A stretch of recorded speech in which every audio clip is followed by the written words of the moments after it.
On election morning when you arrive, when you go to your machine, this is exactly what you'll see. And one of the very first things that you want to do is to make sure your machine is up and operational is you're going to want to check the LCD screen right here and make sure you have the administrative menu. As long as the administrative menu is up, you know that the machine properly booted up and you're ready to start the day as far as the election process is concerned.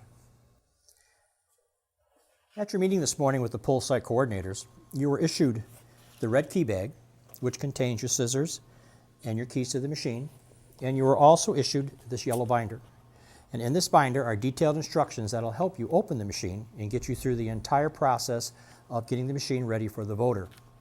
Also inside the machine are some very quick machine opening instructions that can take you through the process in 5 simple steps. So if you need the help, it's here available.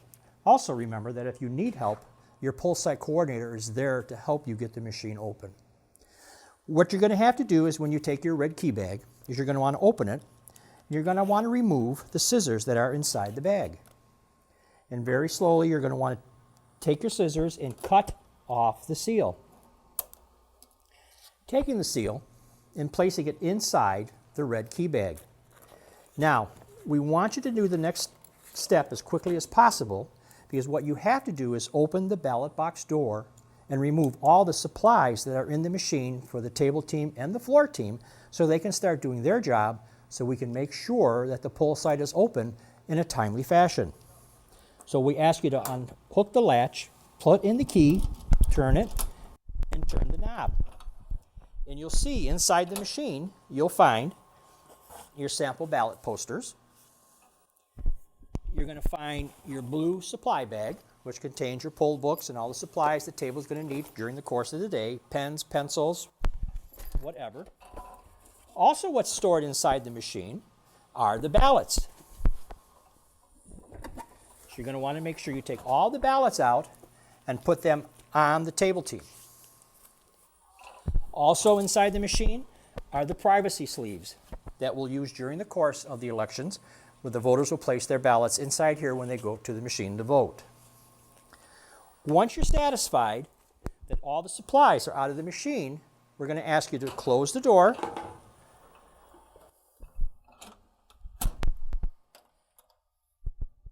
lock it, and then you'll go to the table team, and inside your blue supply bag you'll find seals that you'll be able to seal the machine. After touching open polls, the LCD panel will ask you if you would like a 0 report or a status report. Touch 0. When the report is done printing, select No for additional copies. The LCD screen will say System Ready, showing the polls are open, ballots cast 0. Have an election inspector sign the printed form. One of the other items that your poll site coordinator issued to you in the morning was this Raspberry folder. Inside the Raspberry folder is the seal report. And you'll notice that on this report, in the gray column, it's filled in for you. These are all numbers, are all seals that were placed on the machine by staff at the Board of Elections before the machine was sent out.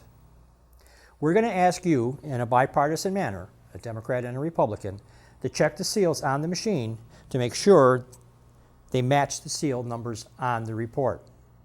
Once you've checked the seal numbers, we're going to ask you to initial it, just verifying that the seals are correct. If you should come across a seal number that is not correct, we're going to ask you to bring that to the attention of your poll site coordinator, mark the seal number on here in the white, and then again initial it. You'll notice that the first one that we're going to ask for is going to be the ICP serial number. That is located right on the side of the machine here. And we're going to ask that one person read off the ICP number and make sure it matches what's in the gray column. Then we're going to ask you to go to the printer seal number. This is your thermal printer seal number. And again, we're going to ask one of the inspectors to read off the number that is on this seal number, or seal. Check what's written in the gray column. Then we're going to ask you to go to the ICP seals, which are located on the top. And again, the same procedure. Just double check that what we have inside this column matches what's on the machine. And then again, we're going to go to the front, to your poll worker card seal, and your administrator card seal and record those numbers to make sure they're matching. Now we want you to notice that on the machine you'll see blue seals and red seals. The red seals are the ones that you do not want to cut off. At no time should you remove those red seals. Now that we've completed the seal report, the next step in the process of opening the machine is to remove the special needs kit that was located in the emergency slot compartment. You'll take your key, insert the key, turning it to the right, you'll open the door and remove the kit that is used for voters with special needs. Place the kit on the back of the machine and leave it there. Don't touch it, don't open it, just let it sit there until it's actually needed. Then close the slot. Back up. Now we're ready to open the machine.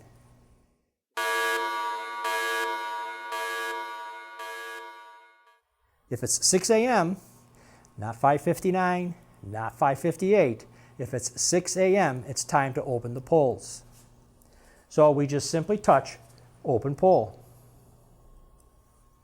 And it's asking if I want a status report or a zero report. Now we want to make sure that all the candidates' names are starting at 0, so we're going to ask for a zero report. We just simply touch 0, and the report will start printing. Now that you can see that the report has finished printing, the LCD screens, do you want more copies? We have no need for any more copies of the zero report, and we'll say no. We will take the report, fold it very neatly, and at the bottom of the report, in a bipartisan manner, we will sign our names and then print our names. And then the completed report will be placed in the red key bag and kept there until the bag is returned to Mayville. Here you have your poll book, which will contain all your voters and their names and addresses. Along with your poll book, you will have your ballot. And as you can see, the poll book number, ID number, must match the number on the ballot. This is your Raspberry. This is where you will find your ballot transmittal report. We also have our privacy sleeves, which will be issued to each voter as they are given their ballot. We have our notice to voters, both in English and in Spanish, and those contain all the rules and regulations for the voter. And then lastly, we have the voters should not vote more than once for the same candidate, and that is explained in this form. Okay, and now we have the blue binder. Inside you'll notice the list of all the supplies and where they belong. And this is very important because you have the pouch here that has all of the seals that you'll be needing during the day. You have this box that has pencils, paper, scissors, whatever, tape, and all of these items will come out of this blue bag, the blue Board of Elections bag. It is a responsibility of the election inspectors assigned to work on the floor team to place 100-foot markers, handicap parking signs, voter parking signs, and all directional signs outdoors. They are also responsible for any additional signs that may be needed indoors. The role of the election inspectors working on the floor is to hang all appropriate signs in the building. This includes the instruction poster, with sample ballot and the voter's Bill of Rights, in both English and Spanish. They will also check the privacy booths for a magnifier, a black marking pen, as well as fill in the oval instructions and double vote notice.